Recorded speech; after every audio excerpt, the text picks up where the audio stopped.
இன்னைக்கு என்ன பார்க்க போறோம் அப்படின்னா, மேத்ஸ்ல ஒரு 4 பேர் இருக்கானுங்க. அவன 4 பேர் நம்ம தெரிஞ்சுக்காம, எந்த அரித்மெட்டிக் ஆப்பரேஷன்ஸுமே ப்ராப்பரா பண்ண முடியாது. அது யார் 4 பேர்ன்னு பார்க்கலாமா? அது கூட போனஸா லாஸ்ட்ல எக்ஸ்பிரஷன்ஸ்னா என்ன? அதோட பேசிக்ஸ் நம்ம பார்த்துடலாம்.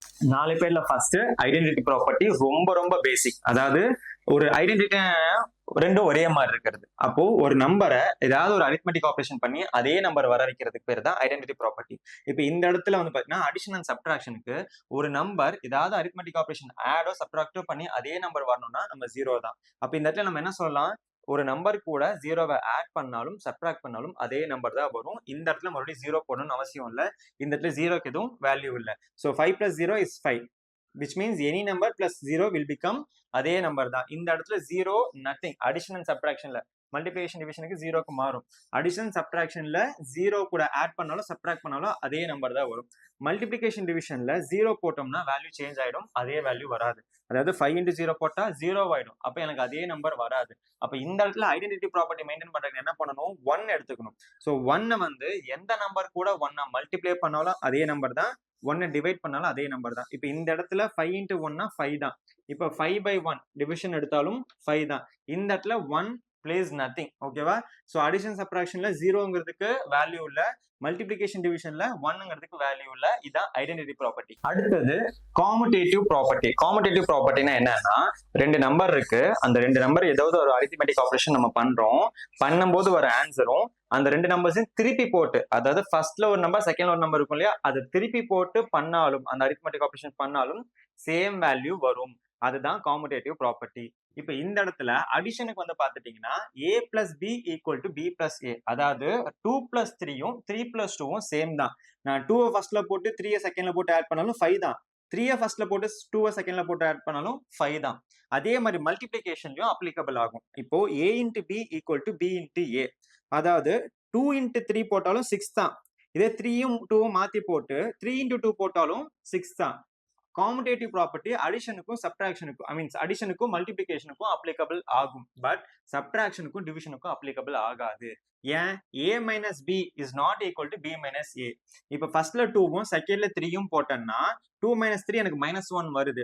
இப்ப 3ய முன்னாடி போட்டு 2வை நான் செகண்ட் போட்டேன் அப்படின்னா 3 - 2 வந்து 1 வருது. அப்போ -1ம் 1ம் நாட் ஈக்குவல். அப்போ a - b is not equal to b - a. ரெண்டு நம்பரை திருப்பி போட்டு சப்ட்ராக்ட் பண்ணோம்னா வேல்யூ சேமா வராது. சோ இந்த இடத்துல நம்ம எழுதக்கூடாது இந்த மாதிரி. டிவிஷனுக்கும் அப்ளிகபிள் ஆகாது. a divided by b is not equal to b divided by a. அதாவது நான் 4 2ஆல வகுத்தா எனக்கு 2 வரும். இதே 2 4ஆல வகுத்தேன்னா 0.5 வரும். சோ 2/4 4/2 ரொம்ப கேர்ஃபுல்லா இருக்கணும். எதை நியூமரேட்டர்ல போடுறோம், எதை டினாமினேட்டர்ல போடுறோங்கிறதுல ரொம்ப கேர்ஃபுல்லா இருக்கணும். சோ டிவிஷன்லயும் சப்ட்ராக்ஷன்லயும் காமுடேட்டிவ் ப்ராப்பர்ட்டி அப்ளிகபிள் ஆகாது. அடிஷன்லயும் மல்டிபிளிகேஷன்லயும் காமுடேட்டிவ் ப்ராப்பர்ட்டி அப்ளிகபிள் ஆகும். மூணாவது அசோசியேட்டிவ் ப்ராப்பர்ட்டி. அசோசியேட்டிவ் ப்ராப்பர்ட்டி என்னன்னா, இப்ப 3 நம்பர்ஸ் இருக்குன்னா இந்த 3 நம்பர்ஸ்ல எந்த ஆர்டர்ல நம்ம பண்றோங்கிறது. இப்ப ஃபர்ஸ்ட் ரெண்டையும் பண்ணிட்டு அப்புறம் தேர்ட் பண்றதும், இல்ல ஃபர்ஸ்ட் விட்டுட்டு செகண்ட் ரெண்டையும் தேர்டையும் பண்ணிட்டு அது கூட ஃபர்ஸ்ட் ஆட் பண்றதும் சேமா வரும். ரொம்ப புரியுமா சொல்லணும் அப்படின்னா, இப்போ 3 நம்பர் இருக்கு, 3 நம்பருக்கும் நடுவில் அடிஷன் மட்டும் இருக்கு அப்படின்னா நான் ஃபர்ஸ்ட் 2 நம்பரை ஆட் பண்ணிட்டு அது கூட தேர்ட் நம்பரை ஆட் பண்றதும், செகண்ட் அண்ட் தேர்ட் நம்பரை ஆட் பண்ணிட்டு அது கூட ஃபர்ஸ்ட் நம்பரை ஆட் பண்றதும் சேமா வரணும். அப்படி வந்துச்சுன்னா அது அசோசியேட்டிவ் ப்ராப்பர்ட்டி. ஓகேவா? அதுல அடிஷனுக்கு வரும், மல்டிபிளிகேஷனுக்கு வரும். சப்ட்ராக்ஷனுக்கும் டிவிஷனுக்கும் அசோசியேட்டிவ் ப்ராப்பர்ட்டி அப்ளிகபிள் ஆகாது. ஏன்னு பார்த்தரலாம். இப்போ 3 நம்பர் இருக்கு, 3 நம்பரையும் நான் ஆட் பண்ணணும் அப்படின்னா 2 3 4 இருக்கு, அதெல்லாம் ஆட் பண்ணணும். 2 + 3 ஃபர்ஸ்ட் ஆட் பண்றேன், என்ன வரும்? 5. 5 + 4 9 கரெக்டா வருது. இப்போ 3 + 4 ஃபர்ஸ்ட் ஆட் பண்றேன், 7. 7 + 2 9. அப்போ ரெண்டுமே ஈக்குவல், இது அப்ளிகபிள் ஆகும். மல்டிபிளிகேஷனுக்கு வாங்க. இப்போ 2 3 4னு 3 நம்பர் இருக்கு, 3 நம்பருக்கு நடுவுல மல்டிபிளிகேஷன் இருக்கு. அப்போ ஃபர்ஸ்ட் 2 நம்பரை மல்டிப்ளை பண்ணனா 2 × 3 is 6. 6 × 4 is 24. இப்போ இந்த இடத்துல செகண்ட் அண்ட் தேர்ட் நம்பரை மல்டிப்ளை பண்றேன். 3 4s are 12. 12 × 2 24 சேமா தான் வருது. இப்போ மல்டிபிளிகேஷனுக்கு அப்ளிகபிள் ஆகும். பட் டிவிஷனுக்கு சப்ட்ராக்ஷனுக்கு வந்து பாத்துட்டீங்கன்னா இப்போ 2 3 4 அப்படின்னு 3 நம்பர் இருக்கு, 3 நம்பருக்கு நடுவுலயும் சப்ட்ராக்ஷன் அதாவது மைனஸ் இருக்கு. அப்போ ஃபர்ஸ்ட் 2 நம்பர் நான் சப்ட்ராக்ட் பண்றேன். 2 - 3 பண்ணனா -1 வருது. தேர்ட் நம்பர் -4 அப்படியே நான் போட்டுக்கிட்டேன். இப்போ இந்த இடத்துல 2 3 4ல 3 and 4 நான் ஃபர்ஸ்ட் சப்ட்ராக்ட் பண்றேன். 3 4 மட்டும் சப்ட்ராக்ட் பண்ணனா -1 வரும். அப்போ இந்த இடத்துல -1 -4 will become -5. இப்போ இந்த இடத்துல மைனஸ் மைனஸ் பிளஸ் ஆயிட்டு 2 + 1 will become 3. அப்போ இந்த இடத்துல இது ரெண்டுமே ஈக்குவல் கிடையாது. அப்போ சப்ட்ராக்ஷன்ல அசோசியேட்டிவ் ப்ராப்பர்ட்டி அப்ளிகபிள் ஆகாது. ஸோ நம்ம ஒரே ஆர்டர்ல பண்ணாதான் ஈஸியா இருக்கும். இப்போ டிவிஷன் வந்து பாத்துட்டீங்கன்னா 4 2 2 மூணு நம்பர் இருக்கு, மூணுக்கு நடுவில் டிவிஷன் இருக்கு. அதுல ஃபர்ஸ்ட் ரெண்டு நம்பரை நான் டிவைட் பண்றேன். 4 divided by 2 is 2. Third number அப்படியே போட்டுட்டேன். இப்போ 4 2 2ல செகண்ட் அண்ட் தேர்ட் நம்பரை டிவைட் பண்றேன். 2 டிவைடட் பை 2 1. இப்போ இது ரெண்டையும் பண்ணனா 2 divided by 2 is 1, 4 divided by 1 is 4. அப்போ இந்த இடத்துலயும் அதாவது டிவிஷனுக்கும் அசோசியேட்டிவ் ப்ராப்பர்ட்டி அப்ளிகபிள் ஆகாது. அப்போ இப்படி ஆர்டரா இருக்குன்னா ஃபர்ஸ்ட் ரெண்டு நம்பர் அதுக்கப்புறம் தேர்ட் நம்பர் பண்றதா. இந்த இடத்துல 1ங்கிறதா கரெக்டான ஆன்சர், இந்த இடத்துல -5ங்கிறதா கரெக்டான ஆன்சர். அப்போ அசோசியேட்டிவ் ப்ராப்பர்ட்டி அப்ளிகபிள் ஆகலைன்னா இந்த ஆர்டர்ல போடுறது தான் நமக்கு சேஃப். நாலாவது டிஸ்ட்ரிபியூட்டிவ் ப்ராப்பர்ட்டி. டிஸ்ட்ரிபியூட்டிவ்னா என்ன? பிரிச்சு கொடுக்குறது இல்லையா? டிஸ்ட்ரிபியூஷனா பிரிச்சு கொடுக்குறது. இப்போ இந்த இடத்துல அரித்மெட்டிக் ஆபரேஷன்ஸ் 2 3 இருக்கு அப்படின்னா ஒரு நம்பர் 2 3 பேருக்கு காமனா இருக்காங்கன்னா அவங்க எல்லாத்துக்கும் பிரிச்சு கொடுக்கறதுக்கு பேர் தான் டிஸ்ட்ரிபியூட்டிவ் ப்ராப்பர்ட்டி. அப்படி பிரிச்சு கொடுத்தாலும் ஈக்குவலா வரணும் அப்படிங்கறத சிம்பிள் எக்ஸ்பிளனேஷன். இப்போ இந்த இடத்துல ஏ இன்டு பி பிளஸ் சின்னு இருக்கு. பிராக்கெட் என்னன்னு பார்த்திருக்கோம், மல்டிபிளிகேஷன். ஏ இன்டு பி பிளஸ் சின்னு இருக்கு. இங்க உள்ள பியும் சியும் அடிஷன்ல இருக்கு. வெளியே இருக்க மல்டிபிளிகேஷன் ஏ வந்து பிக்கும் காமன் சிக்கும் காமன் இல்லையா? அப்ப அவங்க ரெண்டு பேத்துக்கும் நான் பிரிச்சு கொடுக்குறேன். அப்ப பிரிச்சு கொடுத்தா என்ன வரும்?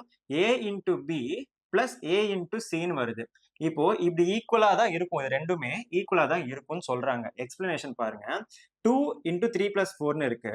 இப்போ உள்ள ரெண்டு பேருமே 3 and 4 அடிஷன் இருக்காங்க. 2 வந்து காமனா இருக்கு. பிரிச்சு கொடுத்தனா 2 இன்டு 3 பிளஸ் 2 இன்டு 4 வந்துருச்சா? இப்போ இது இப்படியே சால்வ் பண்ணனா 3 பிளஸ் 4 இஸ் 7, 2 into 7 is 14. இப்போ தனித்தனியா சால்வ் பண்ணனா 2 into 3 is 6, 2 into 4 is 8. ரெண்டு ஆட் பண்ணாலும் 14 தான். இப்படி சால்வ் பண்ணாலும் 14 தான். அப்ப இதுவும் இதுவும் ஈக்குவல். பிரிச்சு கொடுத்தாலும் ஈக்குவலுங்கும் போது இது டிஸ்ட்ரிபியூட்டிவ் ப்ராப்பர்ட்டிக்கு அப்ளிகபிள் ஆகும். இப்போ சப்ட்ராக்ஷன் பாருங்க, சப்ட்ராக்ஷனும் அப்ளிகபிள் ஆகும்னு சொல்றாங்க. ஏ அதாவது உள்ள பி இன்டு சிங்கிறது மைனஸ்ல இருக்கு. அதை நான் பிரிச்சு கொடுத்தேன்னா ஏ இன்டு பி, இந்த மைனஸ் அப்படியே இருக்கு, ஏ இன்டு சி, இதுவும் அப்ளிகபிள் ஆகுன்றாங்க. ஃபார் எக்ஸாம்பிள் 2 இன்டு 4 மைனஸ் 2ன்னு இருக்கு. 4க்கும் 2க்கும் இந்த 2 காமனா இருக்கு. பிரிச்சு கொடுத்தனா 2 into 4 minus 2 into 2 இல்லையா? அப்ப இந்த இடத்துல சால்வ் பண்ணனா 4 minus 2 is 2. இந்த 2 அப்படியே வந்துருச்சு. 2 into 2 4 இல்லையா? இப்ப இந்த இடத்துல 2 into 4 is 8 minus 2 into 2 is 4. இதை சப்ட்ராக்ட் பண்ணாலும் 4 தான். அப்போ மைனஸ் இருந்தாலும் மல்டிபிளிகேஷன் இருக்க நம்பரை பிரிச்சு கொடுத்தேன் அப்படின்னா ஈக்குவலா தான் வரும். பட் சப்ட்ராக்ஷன்ல இங்க மல்டிபிளிகேஷன் இங்க மல்டிபிளிகேஷன் இருக்கனால அப்ளிகபிள் ஆகும். பட் டிவிஷன் இருந்தா அப்ளிகபிள் ஆகாது. எது? டிஸ்ட்ரிபியூட்டிவ் ப்ராப்பர்ட்டி அப்ளிகபிள் ஆகாது. பார்க்கலாமா? இப்போ உள்ள வந்து அடிஷன்ல இருக்கு, வெளியே வந்து ஏங்கிறது சப்ட்ராக்ஷன்ல இருக்கு. அப்போ ஏங்கிறது பி அண்ட் சி ரெண்டு பேத்துக்குமே காமனா தான் சப்ட்ராக்ஷன் இருக்கு. இருந்தாலும் ஏக்கு தனியா, ஏவை வந்து பிக்கு தனியாவும் சிக்கு தனியாவும் கொடுத்துருக்கேன். ஏ division B plus A division சின்னு கொடுத்தா இது அப்ளிகபிள் ஆகாது. எக்ஸாம்பிள் பார்க்கலாமா? இப்போ 12 டிவைட் பை 3 பிளஸ் 3ன்னு இருக்கு. மேலே ஏங்கிறது 12, பிசிங்கிறது 3 பிளஸ் 3. இப்போ இதை பிரிச்சு கொடுத்தனா A divide by C, A divide by பின்னு எழுதுறேன்னா அப்போ 12 divide by 3 plus 12 divide by 3ன்னு எழுதலாமா? அப்படி எழுதணும்னா பாருங்க, 12 divide by 3 plus 3 will become 6. 12 by 6 will become what? 2. இப்போ இந்த இடத்துல 12 by 3 will become 4, 12 by 3 will become 4. 4 plus 4 is 8. நான் இதை சால்வ் பண்ணனா எனக்கு என்ன வருது? 2ன்னு வருது. இதை சால்வ் பண்ணா 8ன்னு வருது. ரெண்டுமே ஈக்குவல் கிடையாது. அப்ப எது கரெக்ட்? இதுதான் கரெக்ட். பிரிச்சு கொடுக்க முடியாது, பிரிச்சு கொடுக்கவும் கூடாது. மேல நியூமரேட்டர் காமனா இருக்கு, டினாமினேட்டர் டிஃபரெண்டா இருக்குன்னா பிரிச்சு கொடுக்க கூடாது. இப்போ இதே இடத்துல உள்ள சப்ட்ராக்ஷன் இருந்தாலும் இதே தான். இப்போ ஏ டிவைட் பை பி மைனஸ் சின்னு இருக்கு. அதை வந்து ஏக்கும் பிக்கும் தனியாகவும் சப்ட்ராக்ஷன் ஏக்கும் சிக்கும் தனியா போட்டாலும் அப்ளிகபிள் ஆகாது. For example 12 divide by 4 minus 2ன்னு இருக்கு. இப்போ ஏ டிவைட் பை பிக்கு 12 by 4, a divided by c க்கு 12 by 2 போட்டனா 12 by 4 is 3, 12 by 2 is 6 இல்லையா? அப்ப ரெண்டையும் சால்வ் பண்ணோம் அப்படின்னா இந்த சைடு சால்வ் பண்ணா 12 4 minus 2 போட்டா 2 வருது. அப்ப 12 by 2 is 6. இது 3, இது 6, இது ரெண்டையும் சால்வ் பண்ணா -3. அப்ப இது ரெண்டும் ஈக்குவல் கிடையாது. 6 தான் கரெக்டான ஆன்சர். அப்போ டிஸ்ட்ரிபியூட்டிவ் ப்ராப்பர்ட்டியில உள்ள அடிஷன் சப்ட்ராக்ஷன் இருந்தனாலும் பிரச்சனை கிடையாது. பட் வெளியே இருக்க நம்பர் மல்டிபிளிகேஷன்ல இருந்தா தான் நான் உள்ள பிரிச்சு கொடுக்க முடியும். வெளியே இருக்க நம்பர் டிவிஷன்ல இருந்தா பிரிச்சு கொடுக்க கூடாது. அது ராங். டிஸ்ட்ரிபியூட்டிவ் ப்ராப்பர்ட்டியே ரிவர்ஸ் டிஸ்ட்ரிபியூட்டிவ் ப்ராப்பர்ட்டின்னு ஒன்று இருக்கு. அது வந்து அந்த நேம் நீங்க யாரும் யூஸ் பண்ணிருக்க மாட்டீங்க. பட் நீங்க வந்து சால்வ் பண்ணும்போது கண்டிப்பா யூஸ் பண்ணிருப்பீங்க. இப்போ ஒரு ஈக்குவேஷன் இருக்குன்னு வச்சுக்கோங்க, x² + 2x - 2 இல்லைன்னா இங்க 4ன்னு இருக்கு அப்படின்னா ஈக்குவல் டு 0ன்னு ஒரு ஈக்குவேஷன் இருக்கு அப்படின்னா இதுல காமனா வெளியிடுங்க அப்படின்னு சொல்லியிருப்பாங்க. ஸோ இப்போ 2 வந்து எல்லாத்துலயும் காமனா இருக்கு, 2வை காமனா வெளியிடுங்க அப்படின்னு சொல்லி வெளியெடுக்கிறோம் இல்லையா? இதுக்கு பேரு தான் ரிவர்ஸ் டிஸ்ட்ரிபியூட்டிவ் ப்ராப்பர்ட்டி இல்லைன்னா ஃபேக்டரிங்னு சொல்லலாம். இப்போ அது எப்படி அப்ளிகபிள் ஆகும் அப்படின்னா டிவிஷன்ல கண்டிப்பா டிஸ்ட்ரிபியூட்டிவ் ப்ராப்பர்ட்டி அப்ளிகபிள் ஆகாதா? இப்போ ரிவர்ஸும் அப்ளிகபிள் ஆகாது. மல்டிப்ளிகேஷன்ல மட்டும்தான் ரிவர்ஸ் டிஸ்ட்ரிபியூட்டிவ் ப்ராப்பர்ட்டி அப்ளிகபிள் ஆகும். எப்படின்னா இப்போ வெளியே காமனா இருக்க நம்பரை மல்டிப்ளை பண்ணி இப்படி தனித்தனியா எழுதுறேன்னா அதே மாதிரி தனித்தனியா இருக்கிறத காமனா எடுத்து இப்படியும் எழுதலாம். இப்ப இந்த இடத்துல ஏபி ஏசின்னு இருக்கு, ரெண்டுலயுமே ஏங்கிறது இருக்கு. அப்ப ஏவை காமனா நான் வெளியே எடுத்தேன்னா இங்க பி மட்டும் இருக்கும், இங்க சி மட்டும் இருக்கும். இப்படி எழுதுறோம் இல்லையா, இந்த மாதிரி ரிவர்ஸ்லயும் நம்ம எழுதலாம். எப்படின்னா இப்ப 12 பிளஸ் 8ன்னு இருக்கு. இப்ப 12 என்ன பிரிக்கலாம், 2 into 6ன்னு பிரிக்கலாம், 8 2 into 4ன்னு பிரிக்கலாம். அப்ப ரெண்டுலயுமே இது வந்து ஃபேக்டர்ஸ், அதனால அது பேர் ஃபேக்டரிங்னு சொல்றாங்க. இதுல ரெண்டுமே 2ங்கிற ஃபேக்டர் காமனா இருக்கு. அப்ப நான் 2 காமனா எடுத்தேன் அப்படின்னா 12ல 2 போச்சுன்னா பேலன்ஸ் 6 இருக்கும், 8ல 2 போச்சுன்னா பேலன்ஸ் 4 இருக்கும். அப்போ 12 பிளஸ் 8 2 into 6 plus 4ன்னு நான் எழுதலாம். அதை கரெக்டான்னு செக் பண்றதுக்கு மறுபடியும் டிஸ்ட்ரிபியூட்டிவ் ப்ராப்பர்ட்டி அப்ளிகபிள் பண்ணி பாத்தீங்கன்னா தெரிஞ்சிடும். இப்போ மல்டிப்ளை பண்ணி பாருங்க, 2 into 6 12 வரும், பிளஸ் 2 into 4 8 வரும். அப்ப இதுவும் சேமா வந்துருச்சா? இது எங்க யூஸ் ஆகும்னா வேரியபிள்ஸ் வரும்போது குவாட்ராட்டிக் ஈக்குவேஷன் சால்வ் பண்ணும்போது தான் யூஸ் ஆகும். எக்ஸாம்பிள் பாத்துட்டீங்கன்னா இப்போ 8x plus 4ன்னு இருக்கு. இப்போ இந்த 8x plus 4 என்னன்னு எழுதலாம், 4 into 2xன்னு எழுதலாம், இதை 4 into 1ன்னு எழுதலாம். இப்போ ரெண்டுலயுமே வந்து இது சார் 4 into 2x 8x தானா அப்படின்னு கேட்கறவங்களுக்கு வெயிட் பண்ணுங்க, அடுத்த டாபிக் அதுதான். இப்போ 4 into 2x அப்படின்னா 8x இல்லையா? ஸோ அப்போ இதில் 4 into 2x, இது 4 into 1, ரெண்டுலையுமே 4 காமனா இருக்கு. இப்போ நான் 4 காமனா எடுத்தேன்னா இதுல 4 போச்சுன்னா பேலன்ஸ் 2x, இதுல 4 போச்சுன்னா பேலன்ஸ் 1. ஸோ அடிஷன் இருக்குனால அடிஷன் போட்டுட்டேன். இப்போ கரெக்டாக செக் பண்றதுக்கு டிஸ்ட்ரிபியூட்டிவ் ப்ராப்பர்ட்டி அப்ளிகபிள் பண்ணி பார்க்கணும். So 4 into 2x will become 8x plus 4 into 1 will become 4. இதே வந்துருச்சா?